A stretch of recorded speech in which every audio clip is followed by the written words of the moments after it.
में छाई महंगाई कहो दिनमा कैसे बिताई।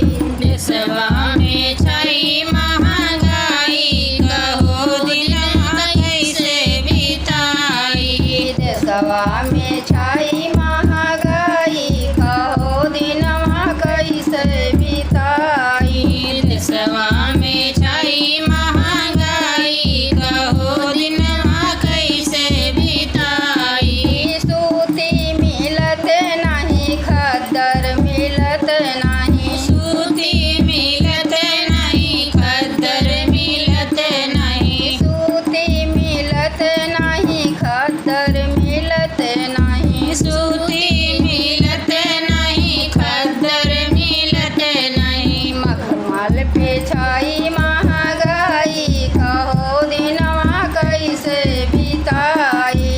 मखमल पे छाई महंगाई कहो दिनमा कैसे बिताई। मखमल पे छाई महंगाई कहो दिनमा कैसे बिताई।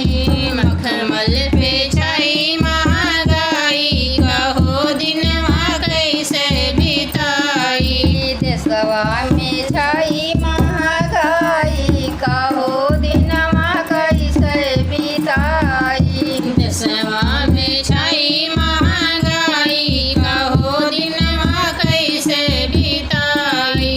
गेहूँ मिलत नहीं चावल मिलत नहीं। गेहूँ मिलत नहीं चावल मिलत नहीं। गेहूँ मिलत नहीं चावल मिलत नहीं। गेहूँ मिलत नहीं चावल मिलत नहीं। मक्का पे छाई महंगाई कहो दिनमा कैसे बिताई। मक्का पे छाई महंगाई कहो दिनमा कैसे बिताई। मक्का पे छाई महंगाई कहो दिनमा कैसे बिताई। मक्का पे छाई महंगाई कहो दिनमा कैसे बिताई।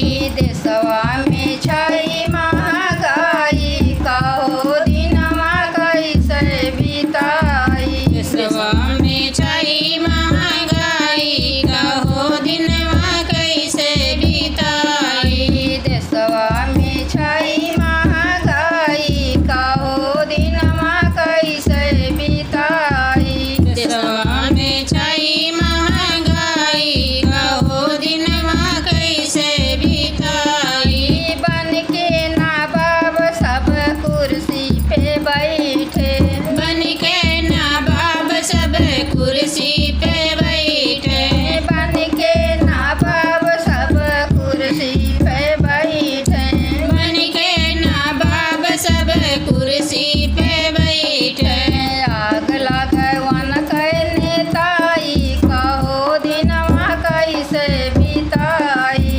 आग लगे उनके नेताई कहो दिनमा कैसे बिताई। आग लगवन के नेताई कहो दिनमा कैसे बिताई। आग लगे उनके नेताई कहो दिनमा कैसे बिताई। देशवा में छाई महंगाई कहो दिनमा कैसे बिताई। देशवा में छाई महंगाई कहो दिनमा कैसे बिताई। देशवा में छाई